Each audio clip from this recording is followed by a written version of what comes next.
Çünkü alonga chiqib ketadi. Azizlarim, assalomu alaykum azizlarim. Mana men oldimda ajoyib san'atkor Shohidaxonim Uzoqova o'tiribdilar. Mashhur hofiz Ma'murjon Uzoqovning kelinlari bo'ladi bu. O'sha aktyor. Bu mas bo'ladi. Alisher Uzoqov olalari. Ishlaringiz yaxshimi xonim? Allohga shukr. Rahmat. Mana obunachalarim Shohida Uzoqovaning o'sha Ufol zindu xabar. Gapirmayman. Chiqib ketdi. Yoshidan birga tanisam, necha yil bo'lgan? Unda emas. O'zim sizlarga olib kirib qo'yganman. Sizlar buni esdan chiqarishgan, men harakatda bular uchun kurashganman. Fotih Jalolov bular, yana kim edi? Ko'pchilik Abdurayim hammasi uchun men institutda o'qirdim, bular kirishgan. Xonim o'tdi. Men chaqirdim. Kim chaqirdi? Men bilmayman, kim chaqirdi. Hasburi chaqirdingiz.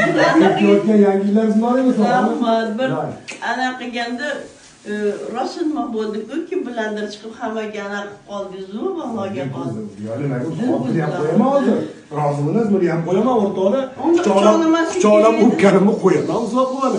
Butun O'zbekiston ko'rsin o'rtoqlar. Oshing halol bo'lsa, ko'chada ich.